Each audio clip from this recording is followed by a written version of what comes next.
हम पढ़ रहे हैं सामाजिक विज्ञान का क्लास 2 का लेसन नंबर 7, जिसका नाम है समशीतोष्ण घास के मैदान। तो आइए प्यारे बच्चों, इस लेसन के माध्यम से हम जानेंगे कि शीतोष्ण में जो घास के मैदान होते हैं वो किस प्रकार के होते हैं और उनकी जलवायु किस प्रकार की होती है। तो आइए प्यारे बच्चों शुरू करते हैं।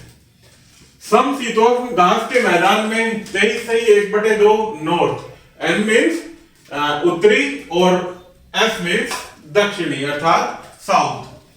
23 सही 1/2 डिग्री नॉर्थ और 66 सही 1/2 नॉर्थ तथा 23 सही 1/2 साउथ है 66 सही 1/2 साउथ के बीच स्थित होते हैं, जो कि हमने पहले लेसन में पढ़ा है प्यारे बच्चों।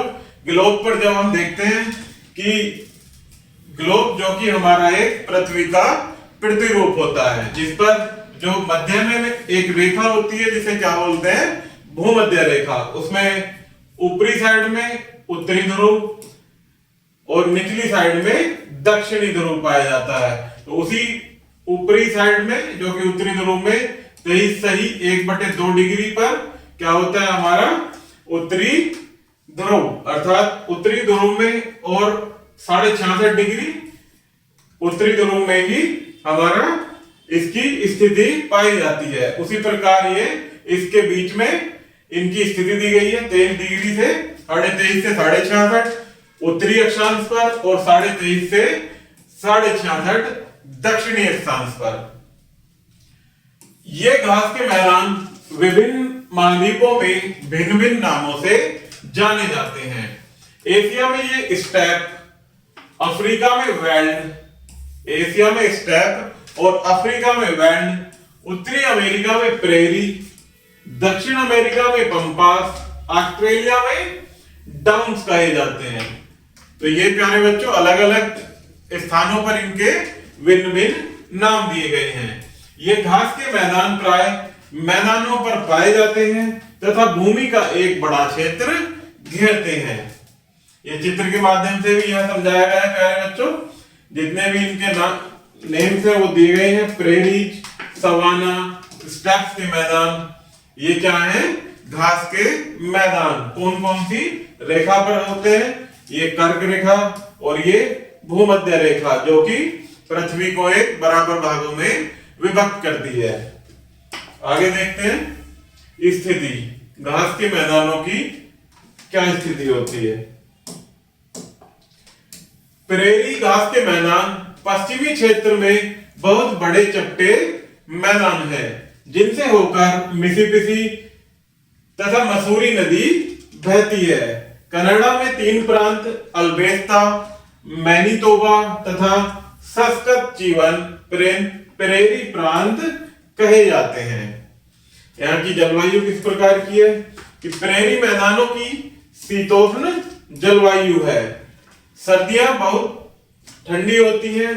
शीतोष्ण अर्थात प्यारे बच्चों जहां अत्यधिक सर्दी होती है उस क्षेत्र को क्या कहा जाता है, शीतोष्ण क्षेत्र। तो वहां की जलवायु भी कैसी होती है, शीतोष्ण जलवायु। यह हमारे देश की उत्तरी मैदानों की अपेक्षा बहुत अधिक ठंडे होते हैं, क्योंकि ये कहां होते हैं प्यारे बच्चों, सूर्य की किरणों से काफी अधिक दूरी पर दोनों ध्रुवों के निकट होते हैं, जिस कारण यहाँ की जलवायु अत्यधिक ठंडी होती है। सर्दियों में यहाँ बर्फ पड़ती है। मैंने बताया आपको कि ये ध्रुवों के अत्यधिक निकट होते हैं। जब निकट होते हैं तभी यहाँ पर अत्यधिक बर्फ पड़ती है।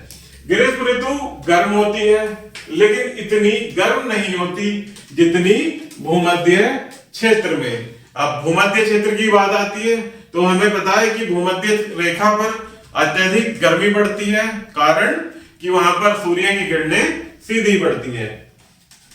यहाँ प्राय बसंत ऋतु में वर्षा कम होती है। जलवायु तथा मिट्टी घास के उगने के लिए उपयोगी है, ये वृक्षों के लिए उपयोगी नहीं है।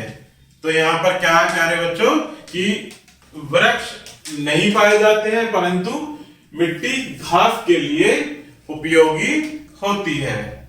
कृषि, यहाँ पर किस प्रकार की कृषि और कितने क्षेत्र में होती है उसको जानेंगे प्यारे बच्चों। कि अमेरिका में व कनाडा के अधिकतर प्रेरी क्षेत्र बहुत बड़े कृषि फार्मों में परिवर्तित हो चुके हैं। कुछ फार्म हजारों एकड़ तक फैले हैं।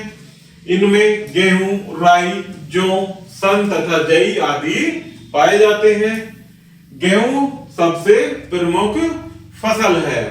वे सभी कृषि संचालनों हेतु विभिन्न प्रकार की मशीनों का प्रयोग करते हैं, जैसे जुताई, बीज बोने, कटाई, थ्रेसिंग, विनोशिंग यानी पथोरने तथा पैकिंग आदि में मशीनी उपकरणों का प्रयोग किया जाता है। गेहूं बड़ी मात्रा में उगाया जाता है तथा अन्य देशों में निर्यात किया जाता है। गेहूं क्या है प्यारे बच्चों? यहाँ की मुख्य फसल है जो कि अत्यधिक मात्रा में उगाई जाती है और अन्य देशों में भी इसका निर्यात किया जाता है। इसलिए प्रेरी संसार की गेहूं की टोकरी कहे जाते हैं। प्रेरी देशों को क्या कहते हैं? संसार की गेहूं की टोकरी। किसान अपनी भूमि के बीचों बीच अपने घरों में रहते हैं। कुछ फार्म श्रमिक उनकी सहायता के लिए इनके घरों के साथ ही लगे हुए घरों में रहते हैं। खेती की मशीनों तथा पशुओं हेतु छप्पर डाले जाते हैं। वे प्राय बड़े एकल फसल उगाते हैं। कैसी फसल उगाते हैं? बड़े फार्मों में एकल फसल अर्थात एक ही फसल बड़े फार्मों में अत्यधिक मात्रा में उगाते हैं। इस प्रकार कृषि को कॉमर्शियल फार्मिंग कहते हैं। इस प्रकार की कृषि को कैसी प्यारे बच्चों? कि जहां एक एकल फसल अर्थात एक ही फसल अधिक क्षेत्र में उगाई जाती है उस कृषि को क्या कहते हैं? कॉमर्शियल फार्मिंग अर्थात उसको निर्यात भी किया जाता है। पशुपालन। प्रेरी मैदानों का पश्चिमी भाग पहाड़ी है। मिट्टी अधिक उथली तथा रूखी है, इसीलिए यह कम उपजाऊ है। मिट्टी अधिक उथली व रूखी होने के कारण यह कम उपजाऊ है अर्थात यह कम मात्रा में फसल उगती है। वर्षा भी पर्याप्त नहीं है। यह क्षेत्र फसल उगाने के लिए उपयोगी नहीं है, क्योंकि प्यारे बच्चों आप जानते हैं कि फसल को उगाने के लिए मिट्टी भी उपजाऊ होनी चाहिए और पर्याप्त मात्रा में जल की भी आवश्यकता होती है, जिनमें यहाँ पर दोनों का ही अभाव है अर्थात मिट्टी भी अनुपजाऊ है और वर्षा का जल भी अधिक नहीं होता। इसलिए लोग पशु पालते हैं। वे खुले घास के मैदानों में पशुओं को चराते हैं, जिन्हें रेंज कहते हैं। घास के मैदानों को क्या कहते हैं? रेंज, जहां पर पशुओं को चराया जाता है। अल्फाल्फा प्रमुख घास है। पशु मुख्यतः मांस के लिए पाले जाते हैं। मांस अमेरिकियों का मुख्य भोजन है। अत्यधिक पशु किस लिए पाए जाते हैं? मांस के लिए पाले जाते हैं, जो कि अमेरिकियों का मुख्य भोजन है। यह अन्य देशों में भी निर्यात किया जाता है। पशु रेलों द्वारा पूर्व की ओर ले जाए जाते हैं। शिकागो में पशुओं का प्रमुख कमेला है। आगे देखते हैं प्यारे बच्चों लोगों के जीवन के बारे में कि वहां के लोगों का जीवन किस प्रकार का है। पहले रेड इंडियन उत्तरी अमेरिका के प्रेरी क्षेत्र में, पोटैटोस दक्षिणी अफ्रीका में तथा किंगीज मध्य एशिया में रहते थे। ये खानाबदोश जातियां हैं। वे भोजन व जल की तलाश में एक स्थान से दूसरे स्थान पर भटकते थे। पशु चराना मुख्य व्यवसाय था। वे तंबुओं में रहते थे, जिन्हें यूट्रस कहते थे। जो तंबू में रहते हैं उन लोगों को क्या कहा गया वहां पर? यूट्रस। इन्हें जानवरों की खाल से बनाया जाता था। तंबुओं को किस प्रकार बनाते थे प्यारे बच्चों? जानवरों की खाल से। मुख्य भोजन दूध से निर्मित चीजें तथा मांस था। अब इन घास के मैदानों में जीवन पूरी तरह बदल चुका है। घास के मैदान कृषि फार्मों में बदल चुके हैं। ये फार्म बहुत बड़े हैं तथा हजारों एकड़ तक फैले हुए हैं। प्रत्येक फार्म में छोटे होमस्टेडर्स होते हैं जहां किसान तथा उनका परिवार व कुछ श्रमिक रहते हैं, अर्थात जो वहां के श्रमिक होते हैं वहां के किसानों के साथ ही रहते हैं।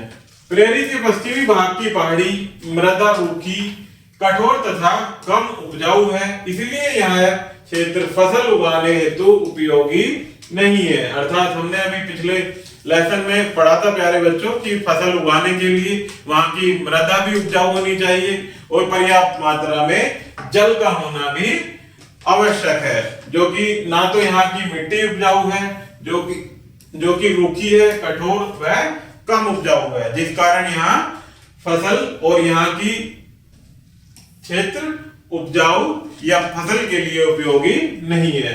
यह लोगों का मुख्य व्यवसाय पशुपालन है। पशु खुले घास के मैदानों में चरते हैं जिन्हें चारागाह या रेंज कहते हैं। जहां पशु चरते हैं प्यारे बच्चों, मैदानों को क्या कहा जाता है? रेंज। प्रत्येक चारागाह में एक विशेष स्थान होता है जहां उन्हें बीमारी से बचने के लिए रोगाणुनाशक से नहलाते हैं। आगे देखते हैं खनिज। प्रेरी में लौह अयस्क के बड़े संग्रह कोयला तथा खनिज तेल पाए जाते हैं। दक्षिण अफ्रीका के वेल्ड्स में खनिज जैसे सोना, हीरा, लौह अयस्क तथा कोयला पाए जाते हैं। प्रेरी बहुत बड़े औद्योगिक क्षेत्र हैं। यहाँ के अधिकतर लोग आधुनिक सुविधाओं के साथ साथ आरामदायक जीवन व्यतीत करते हैं। ये लोग बहुत मेहनती होते हैं। यह क्षेत्र उच्च स्तर के जीवन यापन के लिए संसार का विकसित क्षेत्र कहा जाता है। तो प्यारे बच्चों, इस प्रकार से हमारा ये लेसन, इसमें कुछ मुख्य बिंदु भी दिए गए हैं जिनको हम 1 by 1 पढ़ेंगे और आप इनको याद भी रखेंगे। जिसमें पहला है कि उष्ण कटिबंधीय घास के मैदान उत्तरी अमेरिका, दक्षिण अमेरिका, दक्षिण अफ्रीका तथा ऑस्ट्रेलिया के दक्षिण भाग में पाए जाते हैं।